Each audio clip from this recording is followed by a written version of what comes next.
Let me tell you a story about a woman named Laila. Laila was the kind of woman who could stop traffic with just a glance. She had this magnetic beauty, long flowing hair, piercing eyes, and a body that seemed to defy gravity. Every curve of hers was a masterpiece, and she carried herself with a confidence that made heads turn wherever she went. But behind that stunning exterior was a woman yearning for something more. You see, Laila was married, but her husband, well, he was too busy with his business to notice her. Too busy to touch her, too busy to love her. Night after night she lay alone in her bed, craving the warmth of another body next to hers. One day, her husband's cousin John came to stay with them for a while. Now John was everything her husband wasn't.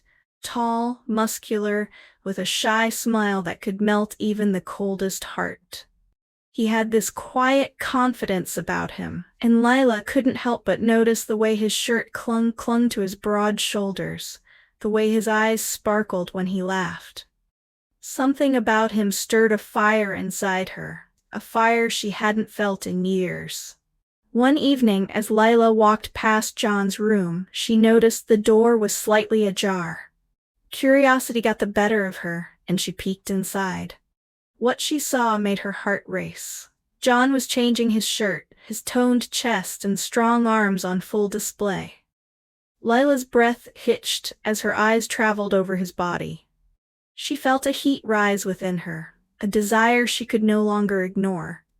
Her hand instinctively moved between her legs, her fingers pressing against the fabric of her dress as she imagined his touch. She quickly walked away, but her mind was consumed by thoughts of him. Then, one night, her husband left for a business trip.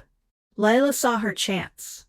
She dressed in a tight, red dress that hugged her curves in all the right places, leaving little to the imagination.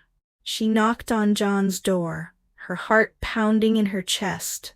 When he opened the door, she looked up at him with those piercing eyes and said, "John, I'm afraid to sleep alone tonight. Can I stay with you?" John hesitated, his cheeks flushing. "Laila, I don't think that's a good idea," he said. But Laila wasn't about to take no for an answer. "Please, just for tonight," she pleaded.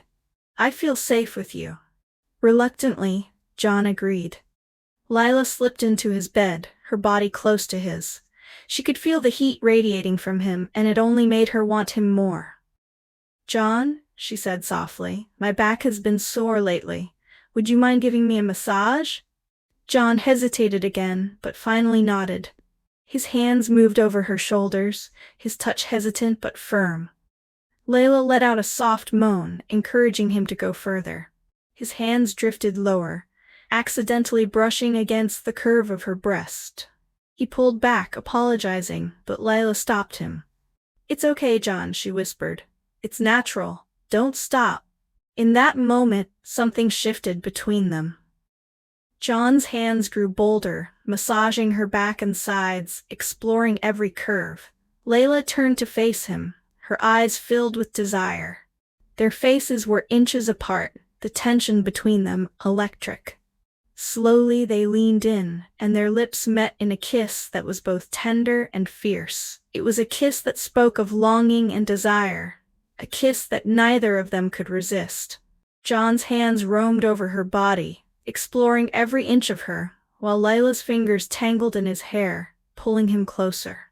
In that moment, nothing else mattered. Not her husband, not the consequences. All that mattered was the heat between them. The fire that had been ignited and could no longer be contained. And so, Laila and John gave in to their desires, their passion burning brighter than ever. But as the night wore on, a question lingered in the air. What would happen when the sun rose? Would they be able to go back to the way things were? Or had they crossed a line that could never be uncrossed? Sometimes the heart wants what it wants. But at what cost? Thank you so much for joining me on this journey today and for listening to my story. Your support means the world to me. And it's because of you that I'm able to share these tales of passion, desire, and emotion.